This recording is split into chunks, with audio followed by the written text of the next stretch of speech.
शुभ संध्या मेरे प्यारे बच्चों एवं मेरे शिक्षक साथियों। मैं सुधीर गुप्ता विज्ञान मंत्रा से आप लोगों के लिए एक बहुत ही महत्वपूर्ण टॉपिक मैं लेकर के आया आप लोगों के लिए, जो आपके यूपी टेट, सी टेट और जो भी टीचर संबंधी एग्ज़ाम होते हैं, चाहे वो आपका बिहार का स्टेट गवर्नमेंट का एग्ज़ाम हो टीचर्स के लिए या यूपी का हो, उस सब में लगभग 1 नंबर कन्फर्म है आना। 99% चांसेस हैं कि ये टॉपिक से क्वेश्चन आता है। टॉपिक का नाम है अधिगम अक्षमता, यानी कि लर्निंग डिजेबिलिटी। लर्निंग डिजेबिलिटी क्या होता है, अधिगम अक्षमता क्या है, इसको बस 10 मिनट में ख़त्म करते हैं। और इस पे PYQ जो क्वेश्चन आए हैं, लगभग 5 सालों का PYQ मैंने कलेक्ट किया है और लगभग हर साल इस टॉपिक से क्वेश्चन आया है। तो लर्निंग डिजेबिलिटी में जो पहला टॉपिक है, जो पहला पॉइंट है वो है एफेजिया या डिस्फेजिया। एफेजिया या डिस्फेजिया ये क्या होता है? एफेजिया या डिस्फेजिया इसको समझते हैं। ये देखिए, एफेजिया फेज वर्ड आया है, या डिस्फेजिया इसमें भी फेज वर्ड आया है। ये बोलने संबंधी समस्या होती है। कौन सी समस्या होती है? फेजल, यानी कि बोलने संबंधी समस्या जो होती है उसको एफेजिया या डिस्फेजिया बोलते हैं।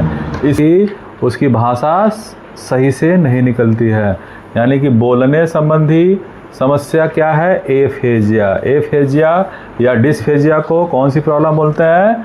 बोलने संबंधी समस्या या भाषा को रिप्रेजेंट करने संबंधी समस्या। भाषा को हम कैसे रिप्रेजेंट करते हैं? बोल करके ही तो करते हैं। तो ये एफेजिया या डिस्फेजिया कौन सी प्रॉब्लम हो गई? बोलने संबंधी समस्या हो गई। कौन सी प्रॉब्लम हो गई? बोलने। दूसरी प्रॉब्लम आपकी डिसग्राफिया। ग्राफ हम हाथों से बनाते हैं। ग्राफ किससे ड्राइंग करते हैं? हाथों से। तो ग्राफ, डिसग्राफिया यानी कि ग्राफ नहीं बना पा रहा है बच्चा, यानी कि बच्चा लिख नहीं पा रहा है। तो लिखने संबंधी समस्या क्या हो गई? डिसग्राफिया कौन सी समस्या हो गई? लिखने संबंधी समस्या। लिखने में वर्तनी वगैरह का बच्चा ध्यान सही से नहीं कर पाता है। छोटी की मात्रा, बड़ी की मात्रा, ठीक है, या ए को उल्टा लिख देता है, बी के जगह पे डी के जगह पे बी। तो ये संबंधित किसमें होता है? डिसग्राफिया में होता है। किसमें होता है? डिसग्राफिया यानी कि लिखने संबंधी समस्या। एफेजिया या डिसफेजिया बोलने संबंधी समस्या। अब आपका जो डिसकैलकुलिया है, देखिए ये सारे मैथ के जो ट्रिक वगैरह है, 1=5, 2/6, ये कैलकुलेशन। डिसकैलकुलिया में कैलकुलेशन आया है, तो कैलकुलेशन संबंधी समस्या क्या हो गई? डिसकैलकुलिया कौन सी समस्या हो गई? कैलकुलेशन संबंधी समस्या। अरे भाई, गुणा भाग जोड़ घटाना बच्चा नहीं कर पा रहा है, तो वो जो अक्षमता है, वो जो डिजेबिलिटी है, वो किस में आएगी? आपकी डिसकैलकुलिया में। याद रहेगा किस में आती है? डिसकैलकुलिया। फिर से रिवाइज करते हैं। एफेजिया या डिस्फेजिया में बोलने संबंधी समस्या आती है। डिसग्राफिया में लिखने संबंधी समस्या आती है। डिसकैलकुलिया में गणित संबंधी समस्या होती है। बच्चा गुणा भाग जोड़ घटाना थोड़ा सा लेट समझता है या समझने में उसको दिक्कत होती है। इसके बाद आपका आता है डिसलेक्सिया। डिसलेक्सिया क्या होता है? डिसलेक्सिया या एलेक्सिया। कभी कभी एलेक्सिया पूछ जाता है, कभी कभी डिसलेक्सिया पूछ जाता है। लेक्सिया ध्यान रखिएगा, लेक्सिया हमारे आई से संबंधित है, ठीक है। एलेक्सिया या डिसलेक्सिया आई यानी कि पठन, यानी जब बच्चा पढ़ता है तो पढ़ने संबंधी जो विकार होता है, पठन संबंधी जो समस्या होती है, वो एलेक्सिया या डिसलेक्सिया होता है। क्लियर? एलेक्सिया या डिसलेक्सिया में पठन संबंधी विकार। अब आपका आ गया, हाँ, ये एक लास्ट है आपका डिसमोर्फिया। देखिए ध्यान से दीजिएगा, यहाँ पे है आपका एक डिसमोर्फिया में क्या है? बच्चे को लगता है, हमारे प्यारे प्यारे नन्हे मुन्ने बच्चों को लगता है कि उनका शरीर का कोई अंग छोटा है या बड़ा है, ठीक है। किसी को लगता है कि मेरी एक आंख बड़ी है, एक आंख छोटी है। किसी को लगता है कि अच्छा मेरा हाथ कुछ छोटा है। किसी को लगता है कुछ मेरी पैर की अंगुलियाँ जो है कुछ छोटी बड़ी हो गई हैं। तो ये लगभग हर बच्चे में, मैक्सिमम लगभग 90% बच्चों में बचपन में ये प्रॉब्लम होती है, ठीक है। ये डिसमोर्फिया की प्रॉब्लम होती है। तो इसको क्या बोलते हैं? डिसमोर्फिया में ये लगता है कि हमारा शरीर का कोई अंग छोटा बड़ा है या विकृत है। क्या है? विकृत है। तो ये क्लियर हो गया डिसमोर्फिया। देखिए बच्चा जब आईने में देखता है तो उसको लगता है मैं कुछ अच्छा नहीं दिख रहा हूँ, या मेरा चेहरा विकृत है, मेरा आँख छोटा है, दांत बड़े छोटे बड़े हैं, तो वो सारी समस्या किस में आती है? आपकी डिस्मोर्फिया में। तो ये सारी समस्या है आपकी। एक बार फिर से 1 मिनट में तुरंत रिवाइज कर देते हैं। एफेजिया या डिस्फेजिया बोलने संबंधी समस्या है, बच्चा बोल अच्छे से मतलब भाषा के रूप में रिप्रेजेंट नहीं कर पाता है, ठीक है। उसके बाद डिस्ग्राफिया लिखने संबंधी समस्या, डिसकैलकुलिया गणित संबंधी समस्या, गुणा भाग जोड़ घटाने में समस्या आती है। एलेक्सिया या डिसलेक्सिया पठन संबंधी विकार है। कौन सी विकार है? पठन संबंधी विकार है। और डिसमोर्फिया क्या है? उसको अपना अंग छोटा बड़ा या असंतोषजनक लगता है, डिसमोर्फिया, ठीक है। अब इसमें एक आता है एप्रेक्सिया या डिस्प्रेक्सिया। एक और आता है एप्रेक्सिया या डिस्प्रेक्सिया।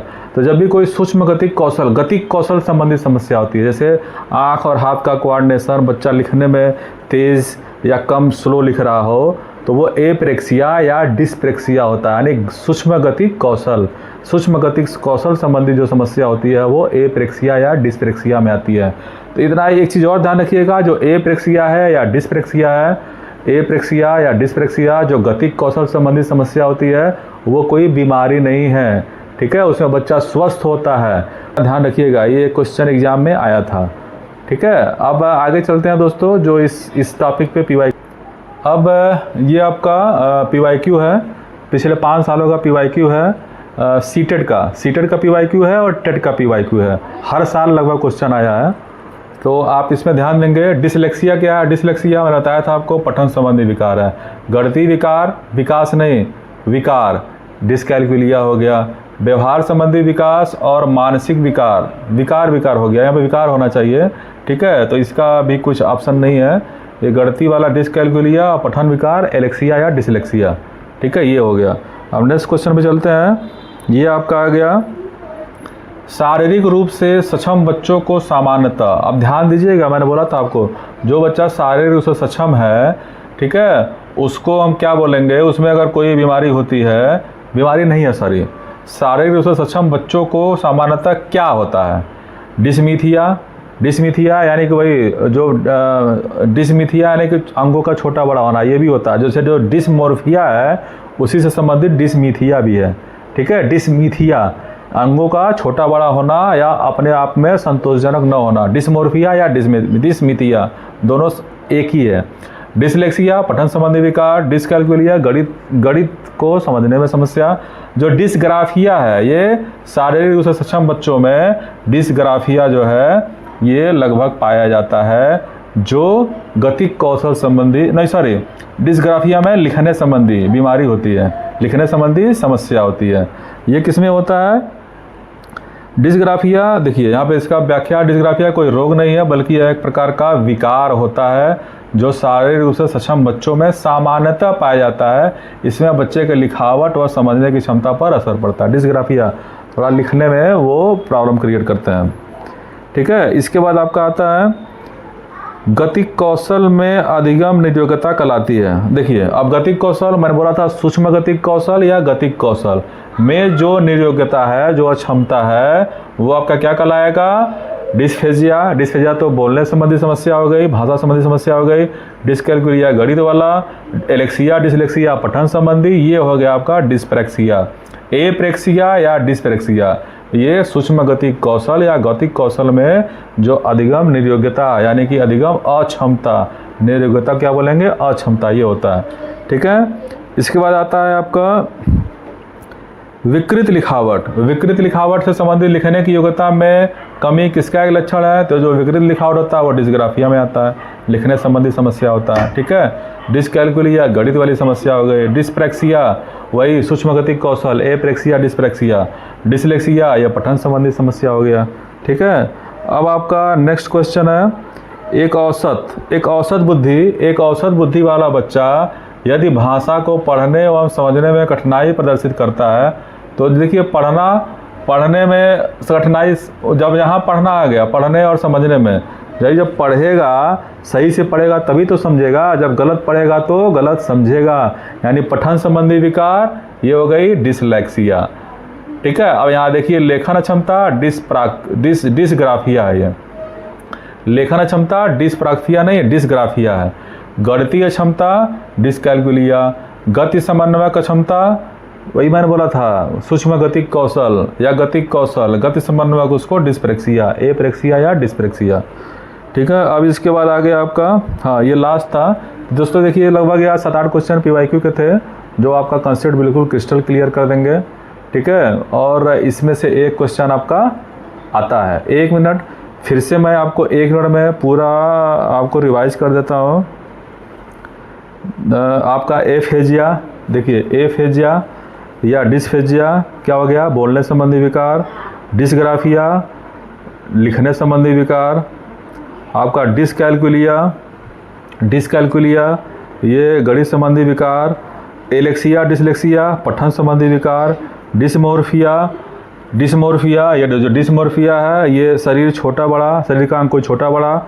और एक आता है एप्रेक्सिया या डिस्प्रेक्सिया, उसमें गतिक कौशल या सूक्ष्म गतिक कौशल संबंधी समस्या। क्लियर है? तो मेरे प्यारे बच्चों और मेरे शिक्षक साथियों और भावी शिक्षकों, आप लोगों के लिए मैंने अधिगम अक्षमता का ये टॉपिक तैयार किया और उससे संबंधित सारे PYQ 10 मिनट की वीडियो में मैंने कंप्लीट कर दिया और आपको शायद भूलेगा भी नहीं। ठीक है, आप जो अगर स्क्रीनशॉट लेना चाहे तो स्क्रीनशॉट लेके पढ़ सकते हैं, मेरे वीडियो को रिमाइंड करके फॉरवर्ड करके भी स्पीड बढ़ा के पढ़ सकते हैं, बस आपको समझ में आना चाहिए। मेरा अब ये यूट्यूब चैनल है @सुधीर गुप्ता -Y9S, @सुधीर गुप्ता -Y9S। आप इसके बारे में जा कर के पढ़िए, अपना महत्वपूर्ण विचार कमेंट में लिखिए, लाइक करिए, मेरे चैनल को सब्सक्राइब कराइए। चैनल सब्सक्राइब कराएंगे तभी मैं आगे और अच्छे अच्छे टॉपिक लाऊंगा, क्योंकि उससे क्या मोटिवेशन मिलता है। और मुझे सिर्फ मोटिवेशन ही चाहिए आप लोगों का, क्योंकि मैं अपना पूरा प्रयास करता हूँ अच्छे टॉपिक लाऊं और उस टॉपिक से ही आपका जो भी एग्ज़ाम में क्वेश्चन आना है वो आ जाए। तो आशा नहीं पूरा विश्वास है कि आपके लिए बहुत ही महत्वपूर्ण टॉपिक था और आपको समझ में आया होगा। ठीक है, तो दोस्तों शुभ संध्या, शुभ रात्रि, और आप लगे रहिए अपने टेट के एग्ज़ाम के लिए। धन्यवाद।